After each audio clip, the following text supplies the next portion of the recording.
नमस्कार दोस्तों, एक नए वीडियो में आपका स्वागत है। ये है फ्रॉन्क्स टेक्टा प्लस और आज मैं यहाँ आपको गाड़ी का 10,000 किलोमीटर का रिव्यू देने वाला हूँ। मैं आपको पहले मीटर पे रीडिंग दिखा देता हूँ कि इसकी 10,000 रीडिंग हो गई है। सो आप यहाँ देख सकते हैं, ये 10,414 किलोमीटर गाड़ी चल चुकी है। ठीक है, सो इसको मैं बैक कर लेता हूँ।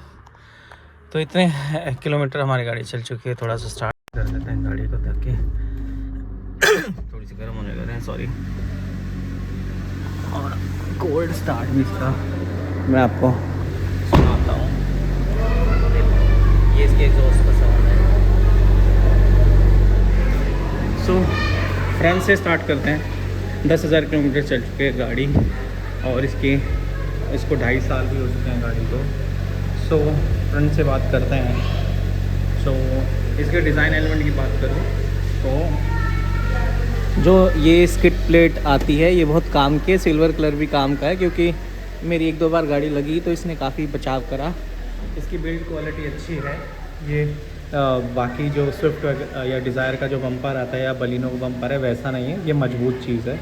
सो इस पे आप ध्यान दे सकते हैं। DRL अच्छे लगते हैं, बढ़िया काम करते हैं। ठीक है, जो इसके ये लाइट हैं ये लो बीम है, तीसरा चलेगा तो हाई बीम हो जाएगा। ये जहाँ आप बोलो कि जहाँ स्ट्रीट लाइट जल रही होती है वहाँ तो उन रोडों पे तो बढ़िया से काम करती है इसकी लाइट, बट इसका थ्रो ज़्यादा दूर तक का नहीं है। लाइट अच्छी है बट थ्रो ज़्यादा दूर का नहीं, थ्रो ज़्यादा अच्छा नहीं है। इस वजह से मैं बोलूँगा कि लाइट का इशू रहता है। तो लाइट का इशू रहता है इसमें तो अक्सर। तो इसका जो थ्रो है वो बेसिकली वो ज़्यादा अच्छा नहीं है हाई बीम के भी। तो लाइट अच्छी है बट थ्रो अच्छा नहीं है, तो दूर तक नहीं जाता है। तो हाई स्पीड पे ये दिक्कत करता है। मतलब मेरे को तो कम लगता है जब 80-90 पे आप चल रहे होते हैं, तो रात में मेरे को तो दिक्कत होती है इस गाड़ी से, मतलब लाइट से। तो वो आप देख लेना। जो साइड की बात करें तो जैसे कि आप देख रहे हैं, जो ये साइड एलिमेंट जो ब्लैक कलर का स्किडिंग आप देख रहे हैं, ये बहुत अच्छी है, सेफ रखती है गाड़ी को। और ये काफ़ी अच्छा डिज़ाइन एलिमेंट कंपनी ने इसमें डाला है। ठीक है, व्हील्स की बात करें तो व्हील साइज 16 इंची इसका रिम है। 200 यहीं टायर पे आपको लिखा होगा ऐसा। ठीक है, सो इसकी जो चौड़ाई है, जो इसकी मोटाई है, और जो ये गुडियर के टायर हैं ये अच्छे हैं। 10,000 किलोमीटर में सिर्फ एक पंचर इस गाड़ी में लगा है, वो भी अच्छा खासा कील इसमें लगा हुआ था। और लगभग 15 दिन तक मैंने उसको देखा नहीं था, फिर भी वो हवा नहीं निकली थी टायर की। तो टायर अच्छे हैं और ये साइज़ भी अच्छा है। 16 इंची बहुत कंफर्टेबल है आपको। अच्छी चौड़ाई है, उस वजह से छोटे मोटे गड्ढे भी आराम से गाड़ी कवर कर जाती है। ब्लैक कलर के रिम है, तो आपको ये ध्यान रखना है कि कभी भी इनको अगर टायर को खुलवाना है तो किसी भी लोकल वेंडर पे नहीं खुलवाना है। अगर आप लोकल पे खुलवाओगे तो यहाँ आपका ये डैमेज हो सकता है। तो इसको हमेशा जो पेट्रोल पंप्स हैं या अच्छे डीलर है वहीं जाके आप इसको कराना। ठीक है, तो ये चीज़ है। टायर अच्छा कंफर्ट देता है। अब बात करते हैं एंट्री और एग्ज़िट की। तो ये कुछ इस तरीके से इतना चौड़ा है। मैं उस साइड पे आपको दिखाता हूँ इसको। ठीक है, पहले मैं, और जो इसका एंगल्स हैं, डिपार्चर एंगल है वो भी बहुत अच्छा है। स्किड प्लेट भी बहुत मजबूत है और काम की चीज़ है। तो ये अच्छा है, सिल्वर कलर है। कभी कोई मार भी जाए, ब्लैक होता है तो उस पर निशान रह जाते हैं टायर के, बट इसमें नहीं है। बूट स्पेस दिखा दूँ तो बूट स्पेस कम लगता है मुझे, मेरे हिसाब से कम है। बाकी इसमें 3-4 बैग आ जाते हैं, बट क्योंकि मैं बच्चे के है मेरा एक और उसके साथ मुझे चलना पड़ता है, तो काफ़ी एक्स्ट्रा सामान कैरी करना पड़ता है, तो मेरे को थोड़ा सा कम लगता है। वैसे आप नॉर्मल 4 लोगों का सामान ले जा सकते हो, बट बच्चे के साथ थोड़ी सी मुझे कम लगता है। मुझे लगता है कि मेरे लिए ग्रैंड विटारा जैसा जो बूट स्पेस है वो काम का है।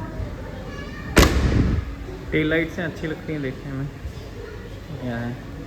और मैं ये दिखा रहा था कि इसका जो गेट का जो कैसे खुलना और बैठना जो है इसमें कितना कंफर्ट रहता है।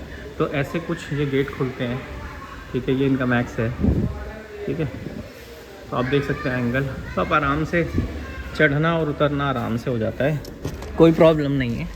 हालांकि मैं फिर ये बताऊं क्यों, क्योंकि इसका रूफ फ्लोटिंग है पीछे से, सो लंबे बंदे का ना सर लग सकता है, अक्सर लग जाता है उतरते और घुसते समय। 6 फुट से ऊपर वाले बंदे का तो अगर वो उसको आदत नहीं है इस गाड़ी में बैठने की तो उसका लगेगा ही लगेगा, ठीक है। पीछे के हेडरेस्ट हैं, कंफर्टेबल है, और सीट बेल्ट्स तीनों दे रखे हैं। सीट भी कंफर्टेबल है, थोड़ी सी और रिक्लाइन होती तो और अच्छा होता, बट ये भी कंफर्टेबल रिक्लाइन है, अच्छा खासा कंफर्ट आपको मिल जाता है। और हेडरेस्ट भी अच्छे बड़े हैं, तो बीच वाला हेडरेस्ट भी आप देखोगे तो बड़ा यूनिक सा है, ये पतला सा, तो ये भी अच्छा है, बढ़िया काम करते हैं, चीज़ कंपनी ने अच्छी बनाई है। आगे के हेडरेस्ट में प्रॉब्लम मैंने आपको पहले ही बताई थी कि इसमें हेडरेस्ट नहीं हो पाता है, बाकी ये एक्सीडेंट के ही काम आएंगे, ज़्यादा अच्छे से आप इसमें हेडरेस्ट नहीं कर सकते हो। पीछे कोई आर्मरेस्ट नहीं आता है, ना आगे इसमें आर्मरेस्ट आता है। टॉप मॉडल वगैरह में मिलता है जेटा से ऊपर आर्मरेस्ट, बट डेल्टा प्लस में आर्मरेस्ट नहीं आता आगे, और किसी भी वेरिएंट में पीछे तो आता ही नहीं है, जो कि एक बहुत बड़ा कमी है। और इसमें कोई किसी भी वेरिएंट में इसमें सनरूफ ही नहीं आता, तो वो भी एक कमी है। आगे से डैशबोर्ड कुछ ऐसा दिखता है, प्लास्टिक दिखता है, क्योंकि मुझे काफ़ी टाइम हो गया तो मैं गौर भी नहीं करता, लेकिन ये बोरिंग दिखता है, ठीक है, तो आप इसे बोर हो जाओगे। हालांकि आप देखोगे तो डेल्टा प्लस में ना यहाँ ये है तो कपड़ा ही, लेकिन कंफर्ट दे देता है, क्योंकि इसमें थोड़ा पैडिंग लगा है, तो उसकी वजह से कंफर्ट देता है। ये चारों डोर्स में आपको मिलता है, तो भले ही बीच में अगर आपको आर्मरेस्ट नहीं मिल रहा है दोनों में, लेकिन आप साइड बाई साइड अगर 4 लोग बैठते हैं तो एक उनका आर्म रेस्ट कर सकता है। यहाँ पीछे इसमें कोई वेंट नहीं आता है, तो वो भी एक इशू है, क्योंकि डेल्टा प्लस 10 लाख का वेरिएंट दे रहे थे जब मैंने लिया था, तो मेरे सब 10 लाख में देना चाहता है। ना कोई यहाँ टाइप सी आता है, ना पीछे कोई USB आता है, तो ये खाली आपको एक चार्जर लेना पड़ेगा। आगे भी कोई टाइप सी नहीं आता, खाली एक USB आता है, तो वो कमी ज़रूर मैं मानता हूँ, एक टाइप सी तो देना चाहिए था। और डैशबोर्ड में अच्छा खासा स्पेस मिल जाता है, इसकी डायल्स में भी मुझे कोई प्रॉब्लम नहीं लगती है। इवन मुझे ये भी फील नहीं होता है कि इसमें कैमरा नहीं है, क्योंकि इसमें एक ग्राफिक्स बने आ जाते हैं, जिससे कि अच्छा काम करता है। जो बैक में आगे सेंसर होने चाहिए थे मुझे लगता है। ऑटो AC इसमें मिल जाता है मुझे, जो कि लगता है किसी काम का फीचर नहीं है। ऑटो AC से क्या आता है, ऑटो डिमिंग IR मिलते हैं इसमें, ठीक है।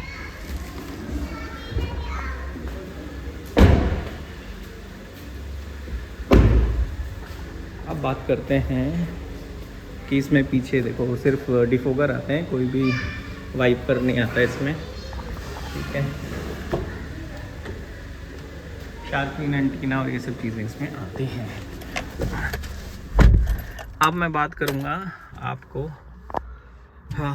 कि मेरा कैसे एक्सपीरियंस रहा है गाड़ी के साथ। माइलेज जो है ये 10,000 किलोमीटर जो मेरी गाड़ी चली है, 19.1 का माइलेज ये दे रही है, आप यहाँ देख सकते हैं, ठीक है। तो मुझे लगता है कि माइलेज में कोई इशू नहीं है, जिस हिसाब से मैं चलता हूँ।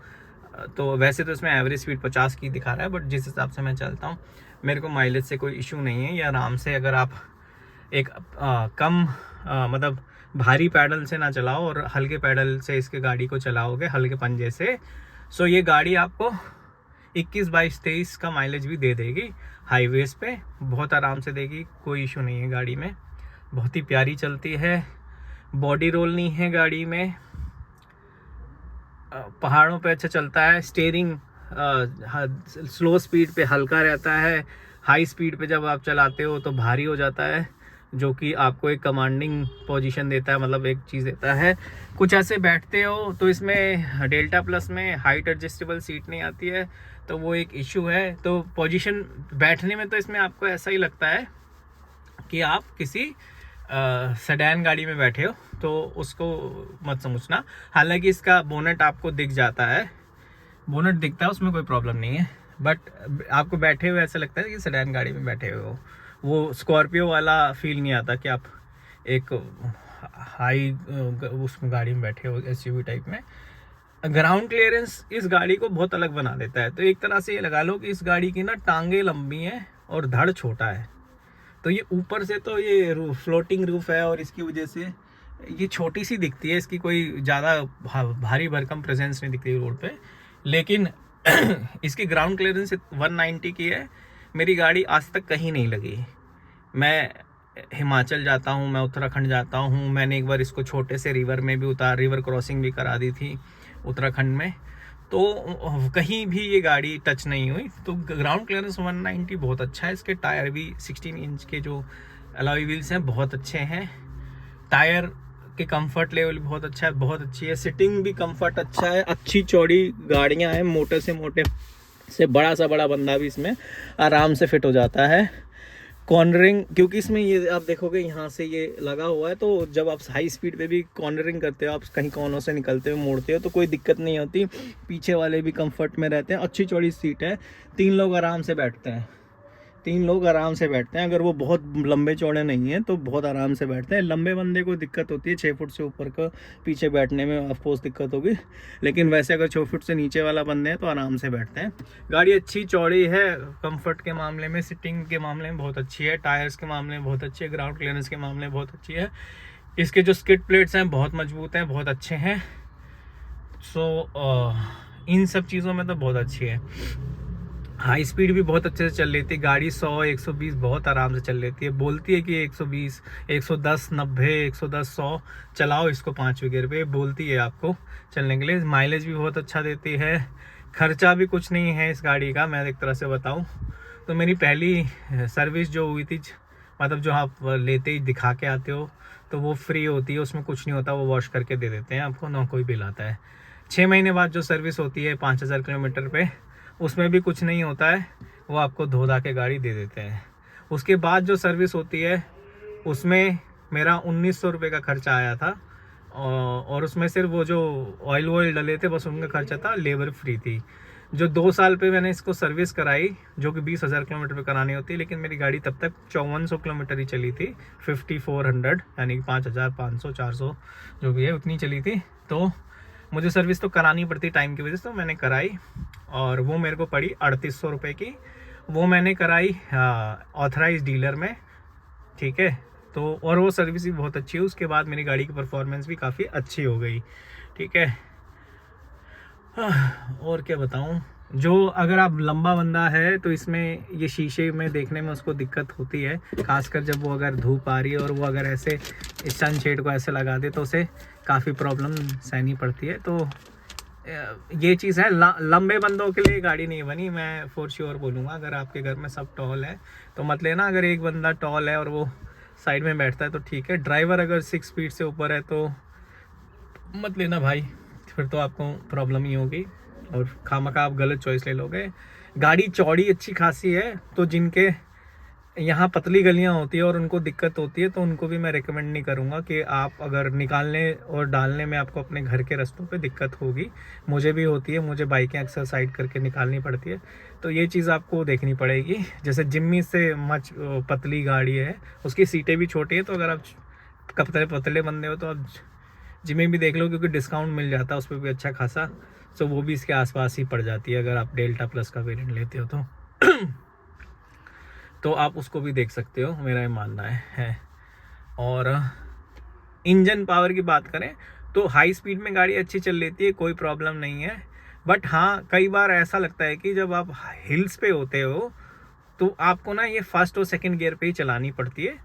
आप तीसरे गियर पे नहीं चढ़ा पाओगे गाड़ी, तो वो या चढ़ा भी लोगे तो आपको दिक्कत ही होगी, आपको परेशान हो जाओगे, उसमें गाड़ी पे फालतू का जोर पड़ेगा। तो फर्स्ट सेकंड गियर पे आप चढ़ाओ गाड़ी। कई बार इसको खींचने में भी थोड़ी सी प्रॉब्लम लगती है मुझे, खासकर सेकंड गियर पे। एक तरह से बोलूँ तो थोड़ी सी इसका जो साइज़ है और 1200 सीसी का इंजन है ना, वो इतना बढ़िया नहीं है। मेरे को स्विफ्ट में भी ये प्रॉब्लम लगती थी, ठीक है। मेरे पास 4 सिलेंडर वाली स्विफ्ट थी, उसमें भी मुझे ये प्रॉब्लम लगती थी कि यार वो थोड़ा, मेरे मामा जी कहते थे कि कछुआ है मतलब, तो वो कई बार फील हो जाता था कि खामखाई हम ज़बरदस्ती उसको खींच रहे हैं गाड़ी को, वो इतनी वो नहीं है। जबकि आप इग्निस को देखोगे ना तो उसके 1200 सीसी का इंजन मिलता है, वो छोटी सी गाड़ी है, तो वो देखो वो अच्छे से खींच लेती है। सेम ही ऑल्टो का भी बहुत पिकअप बहुत अच्छा रहता है, क्योंकि उसका साइज़ बहुत छोटा है, उसकी वज़न कम है। तो ये कई गाड़ियां हैं जैसे जो इन्होंने बड़े साइज़ में बना दी है, जैसे ये हो गई एक दूसरी गाड़ी में बताऊँ सोनेट जो है उसका भी एक प्रॉब्लम मुझे लगता है पेट्रोल इंजन में, और इसमें भी है। तो आप ज़्यादा एक्सपेक्टेशन मत रखो कि ये एकदम बढ़िया से वो करेगी, लोअर गियर में बहुत अच्छे से खींचेगी। तो वो एक दिक्कत,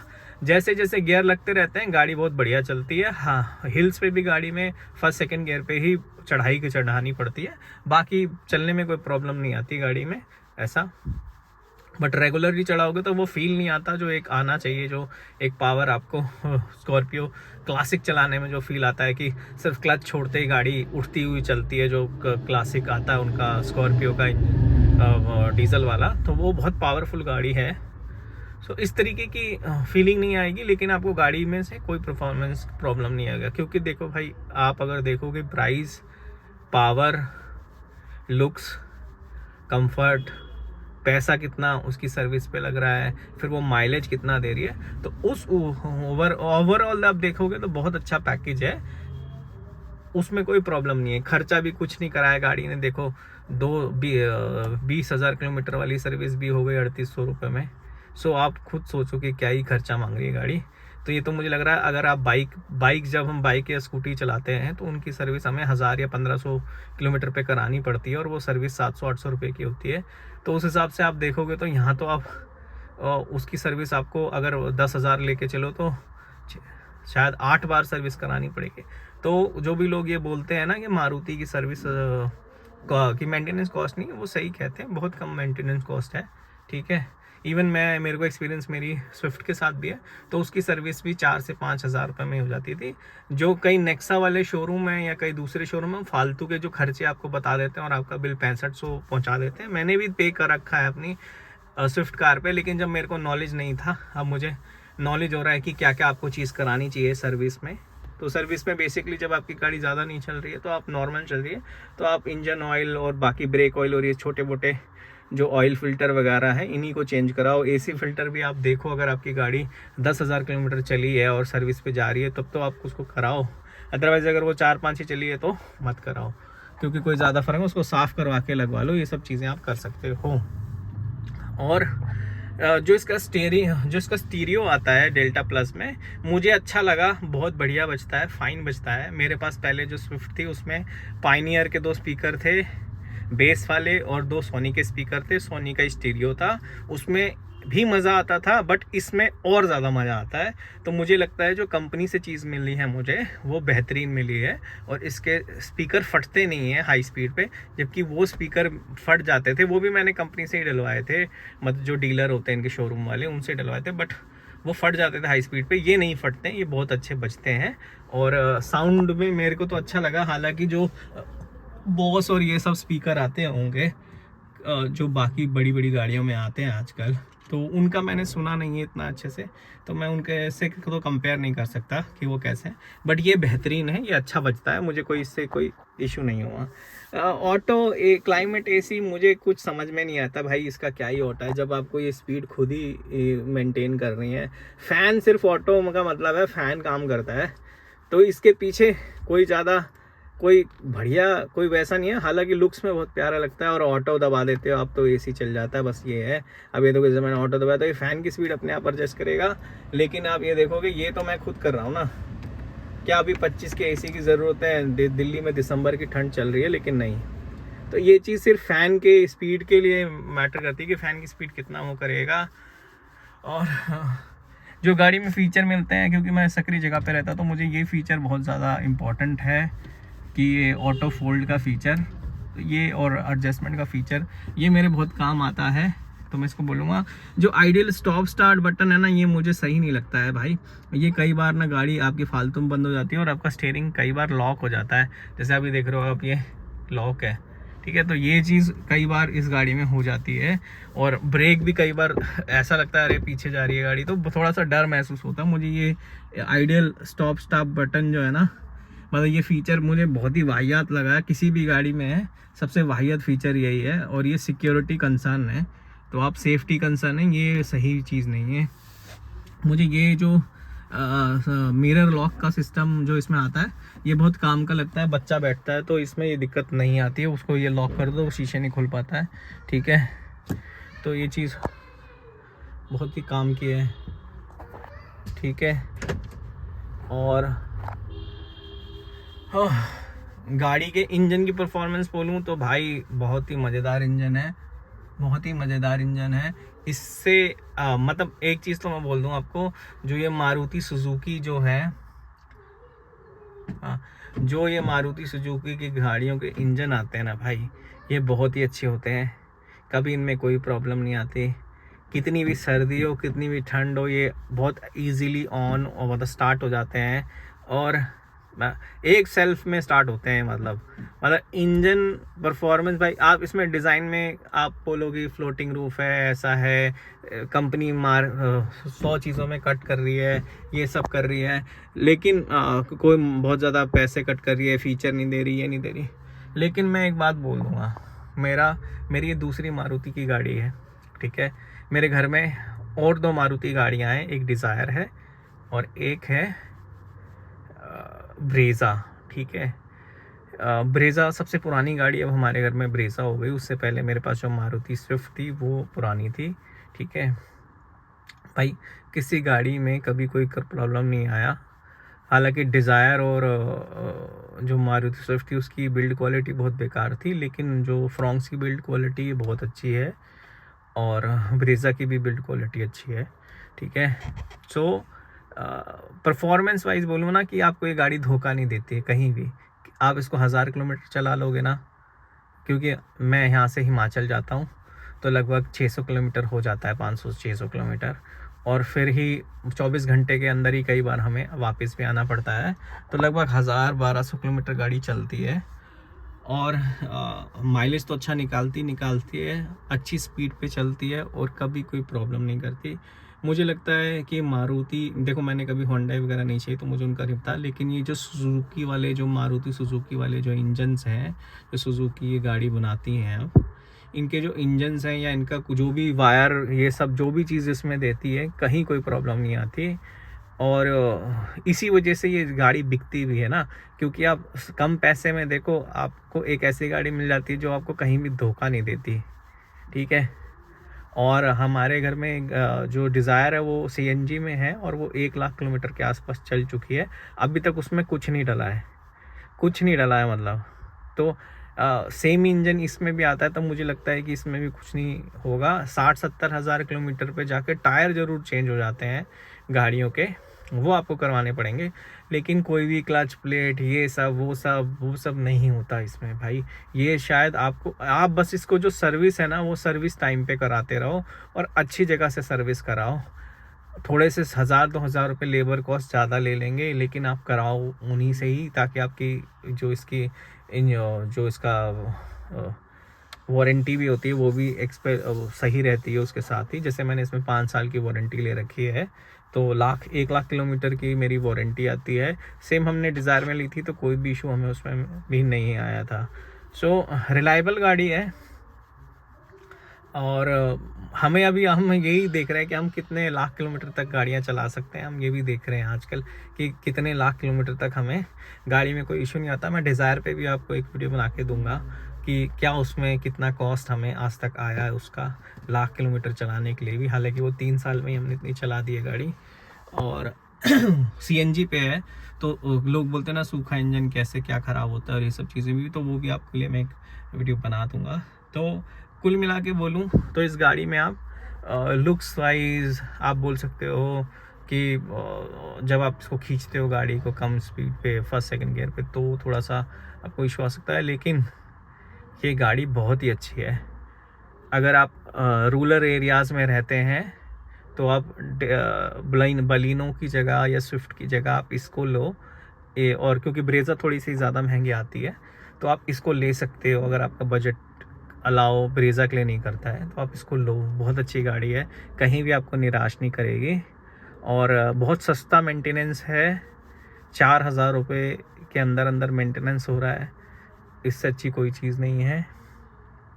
और AC अच्छा काम करता है। गाड़ी के फीचर्स की आप बोल सकते हो कि इसमें आर्म रेस्ट नहीं है डेल्टा प्लस में, और पीछे भी आर्मरेस्ट नहीं है और एसी वेंट नहीं है, टाइप सी पोर्ट नहीं है। और ये छोटी छोटी चीज़ें ज़रूर इसमें, ये लाइट इल्यूमिनेट नहीं होती रात में, यहाँ दिक्कत आती है, ये सब चीज़ें हैं। बट इन अगर आप इसको सिर्फ आपको चाहिए कि चलाना है, आपका बहुत ज़्यादा रनिंग है, तो आप लो भाई, इसको लो। ये बहुत ही अच्छी मशीन बनाई है, स्पीड में भी चलती है, मुझे तो कोई कमी नहीं लगती इस गाड़ी में। I really like this car, मेरे को कोई कमी नहीं लगी। मैं डेली 170 किलोमीटर आजकल मेरे को चलानी पड़ती है, क्योंकि अब मेरे पास ये सिंगल गाड़ी बची है। पहले मेरे पास स्विफ्ट थी तो मैं उसको चलाता था, तो तब तक ये अपना आराम से रहती थी, लेकिन अब इसको चलना पड़ता है। तो हफ्ते में हम इससे लगभग 500-600 किलोमीटर से ऊपर ही हो जाता है हमारा, क्योंकि 3 दिन ये गाड़ी 170-160 किलोमीटर चलती है और बाकी दिन ये 60-60 किलोमीटर चलती है। तो बहुत अच्छा है, मेरे को कोई पेट्रोल पे चलाने में भी कोई दिक्कत नहीं आ रही है। 3,000 रुपये से 3,300 रुपये के बीच में इसका फ्यूल टैंक भर जाता है और फुल हो जाता है। तो हम हफ्ते में एक बार इसको 3,000 रुपये के आसपास का फ्यूल टैंक कराते हैं, और उसी हिसाब से गाड़ी है हमें पूरा हफ्ता निकाल देती है 3,000 के टैंक में। तो हमें 4 बार फ्यूल लगभग 12 से 13,000 रुपये के बीच का या 14,000 रुपये के बीच का, हमें मंथ का डिपेंड है कि 22 दिन चलेगी गाड़ी या 24 दिन चलेगी किसी मंथ में, या किसी मंथ में 20 दिन ही चलती है, तो उस पर डिपेंड होता है। तो हमें 4 से 5 बार इसको टैंक फ्यूल करा रहे हैं, तो मेरे को कोई दिक्कत नहीं है। अगर आप भी पेट्रोल पे चला सकते हैं तो ये 20-25 का माइलेज 20 आपको आराम से निकाल के दे देगी। अगर आप अच्छे ड्राइवर हैं तो आप आराम से निकाल लेंगे। और अगर आप बहुत हाई स्पीड में चलते हैं, जैसे मेरे को चलना पड़ता है 80-90-100 के बीच में ही चलना पड़ता है मुझे, क्योंकि मेरे पास टाइम की कमी रहती है, तो ये चीज़ आपको 19 का फिर भी माइलेज आपको दे देगी। और ये हाईवे है, सिटी वगैरह सब मिक्स हो जाता है उसके 19 के रेंज में। तो ये बहुत अच्छी कार है, और जितने पैसे में आती है बहुत सेटिस्फेक्शन आपको दे देगी। और आप भी मुझे बताइए, अगर आपके पास भी फ्रॉन्क्स है या कोई मारुति की दूसरी कार है, तो आपको भी क्या वो सेटिस्फेक्शन देती है। आज तक इसमें कोई इशू नहीं आया है गाड़ी में। इसकी चाबी का सिर्फ एक इशू है कि ठंड में मॉइस्चर उसमें घुस जाता है, तो वो बटन कई बार दबाना पड़ता है। हालांकि मैंने उसका अभी तक कोई वो चेंज नहीं कराया, जो सेल होता है वो चेंज नहीं कराया अभी तक, वही चाबी मैं चला रहा हूँ जिससे चल रही थी। सो सिर्फ ये इकलौता एक इश्यू है, और इसमें कोई वैसा कोई इशू नहीं है कि आपकी गाड़ी कभी आपको सर्विस सेंटर ले जानी पड़ी। तो आप ये देख लो कि सर्विस सेंटर सिर्फ तभी गई है जो वो शेड्यूल सर्विसेज होती हैं, उसी में गाड़ी सर्विस सेंटर गई है, वरना तो इस गाड़ी को सर्विस सेंटर जाने की कोई ज़रूरत नहीं पड़ी आज तक। सो मुझे लगता है कि ये बहुत अच्छी मारुति से ये सुजुकी की गाड़ियों की बहुत अच्छी बात है कि इनमें कोई भी फॉल्ट नहीं होता है, और कोई फॉल्ट होता भी है तो वो यूनिवर्सल होता है, फिर वो कंपनी सारी गाड़ियाँ कोई वो रिकॉल करती है। इसका स्टीयरिंग जैसे आप यू टर्न करते हो तो अपने आप वापस भी आ जाता है, पहले कुछ मारुति की गाड़ियों में ऐसा नहीं होता था, तो वो आप चीज़ देख सकते हो। ओवरऑल लास्ट कमेंट दे दूं, क्योंकि आप इतनी देर तक वीडियो में जुड़े रहें, तो ओवरऑल ये गाड़ी बहुत अच्छी है, आप ख़रीद सकते हो, ठीक है। ये गाड़ी आपके पैसा वसूल करा देगी, तो वैल्यू फॉर मनी कार है, आप ले सकते हो भाई। क्योंकि कोई गाड़ी भले ही सस्ती आ रही हो या कुछ हो, अगर वो आपको बार बार रास्ते में ख़राब हो जाए या आपको सर्विस सेंटर जाना पड़े, और क्योंकि हम सब मिडिल क्लास लोग हैं, नौकरी पेशा लोग हैं, तभी हम ये 10 लाख के अंदर वाली गाड़ियाँ ख़रीदते हैं।